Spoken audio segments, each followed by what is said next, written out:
Hey, hey, hey, behind the scenes as I'm coming to you live, 8 p.m. behind the scenes, and I'm truly behind the scenes tonight. And I am in one of the shops here that it's September and they've already got Christmas decorations out, so it's crazy. And I'm here shopping for a wedding present that I'm invited to tomorrow. So I thought I would do behind the scenes right in the midst of me being behind the scenes. So this evening specifically, what I wanted to talk, it's interesting because I'm here at this shop and we're looking for a gift. How cute are they? We're looking for a wedding present for someone's wedding tomorrow. And I was looking at the people who are serving us and who are looking to help us find a gift here. And obviously the shop assistants. And there are those who love what they do and who are really helping from the depths of their heart and, giving their all. And then there are those who are not really interested and they're kind of, while they're serving us, picking up a phone or talking to someone else. It's just, you kind of get the feeling someone who does like their job versus someone that doesn't. And it occurred to me that how do you know 1,000% that you're in the right job or right career? How do you make that assessment? How do you find out for sure? Now, when I teach people, I can teach you exactly how to go about it, how to find what's the right step for you. And most people get kind of scared because they're like, well, I don't know if I'm going to be doing the right thing. I'm not sure if I'm going to make the right move. And here's my answer to that. The only person that's going to know for sure is God. And the only way that you and I are going to know for sure 100% that the line of work, the career that we're doing is the right one for us isn't going to happen until we actually do it. It's just not going to happen. And so a lot of uni students, and I find that, if you're in your 30s, your 40s, your 50s, your 60s, your 70s, you're pretty much, you understand that, because you kind of live some life and you know what to expect. But those who've just finished high school and are in university, especially those people who have done very well academically at school, I find, who come and talk to me, who've done very well academically, and look at where I'm going, is this real behind the scenes, who've done really well academically, and then because they've done well academically, they've chosen a career path because it's prestigious, because it sounds good, because it's not necessarily what they want to do, but it's going to help them somehow, some way in the future. And what I find that they have the biggest struggle with this is to trust, because for so long they've been good and just getting good marks. They've done well, they've been praised, they've been sought after by school, by marks, by their peers, because they've done a really good job in their exams, in their work.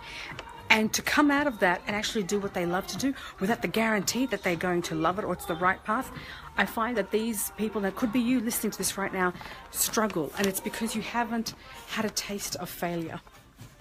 I know it sounds horrible, I know it sounds awful, but the only way you're going to know for sure whether the career that you choose, what you choose, the project that you work on, the degree that you're going to study, the only way is you engage in it. And then you make an assessment and you fail fast. It's really the only thing. The problem is in school, you either were really good at school and you got some great marks, or you didn't, so you're used to it. You're not too scared of going out and taking that risk because you've had a taste of a shortcoming. And so my suggestion is, if you're watching this and you're at university and you're watching this and you are at school and you're doing very well at school, the biggest part for you is to come out of that, is to extrapolate yourself out of that conditioning and to get very, very, very, very... Let me sit down here. There's a nice little bed here. I'm going to sit down. No one's watching, right? I'm going to sit right down here. I'm going to make myself a home. I'm going to sit down here. I'm going to talk to you. So... it's a nice quiet area here. So my point is that when you're looking at your career, when you're looking at your passion, a fundamental key thing is that you have to be able to engage in it. And the only way you're going to know 100%, the only way anyone, you won't know, I won't know, no mortal will know, the only way is if you go and engage in it. Engagement is, clarity comes through engagement, not through thinking. Clarity comes through engagement, not through thinking.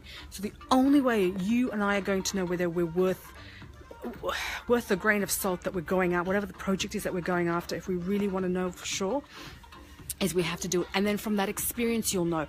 And be prepared to fall a little bit, and don't be scared of falling, because when I've had people from selective high schools contact me and they say to me, I got a TER of 99.9 and I got this and I've done really well at school and I'm scared, it's because they haven't failed. They haven't really had anything. They've been really well. They've done really well at the school system, and now it's the life system. And it's a completely different system. And because of that, they're too scared to make a decision. So they want me to tell them what to do. They want their parents, they want to rely on their parents, even though they're not happy. At least they're making them happy in some odd way. And then 10 years later, they'll come back and see me because they're not happy where they are. So my point in sharing is that clarity comes through engagement, not through thinking. So you've got to get out of the thinking mode and get into engagement mode. There's only so much you can think. After you've thought, you've made a decision, you have to engage in it. That's how clarity comes. And number two, if you're in your 20s and if you've specifically finished university or you're at school, just get very used to the fact that it's okay to not do well at something. It's okay, especially if you've done really well at school. It's paralyzing for students when they come and see me, university students, that, oh my God, it's got to be the right one because I don't want to make a mistake. And no one can guarantee you that. No one can guarantee you that. And it's a God-given blessing because all of us have to go through this process, finding peace with the process that we've been given. And the only way you're going to find that for yourself is if you actually go and engage in what it is that you want to do. So I just want to share that behind the scenes, and I specifically had that inspiration and that thought process because here I am shopping and I'm looking at people who really love what they do here versus those who are just kind of doing it for the sake of I have to be here, and it really shows. And the way you know, and these people could probably think I don't want to do retail anymore, and that's great. Clarity comes through engagement. And some people think I love working with people, I love retail, I'm going to hang out here more. Clarity comes through engagement. But it's not until you engage will you get clear and become 1,000%. And just remember, as you evolve, so too will your passion. As you evolve, so too will your relationships. As you evolve, so too will your company and your conversations. As you evolve as a person, so too is the things that you're going to gravitate towards. And that's really important because you're not a static human being. You're growing, your relationships grow, who you hang around grows, and as a result, so too does your passion. So what you might want to do now is going to be completely different or slightly different come 12 months from now, 24 months from now, and that's okay. But you will never know that unless you engage in it. And you have to come out of being fearful and get into alignment with just being comfortable with taking a chance and maybe realizing that you weren't good at one thing and trying something else. And don't be scared of that, because the moment you come out of fear, of that paralysis of fear, the greater level of clarity you're going to gain through your engagement. So I wanted to share that with you guys, and I hope that's been benefit. So it's Friday night tonight, and all the shops are open here on late night here in Canberra. So we're going to go shop for a present, and tomorrow is the wedding. Going to go to a wedding, and whatever you're doing tomorrow, I hope it's a super Saturday and Sunday, and I will catch you Monday night, 8 p.m. behind the scenes. Speak to you then.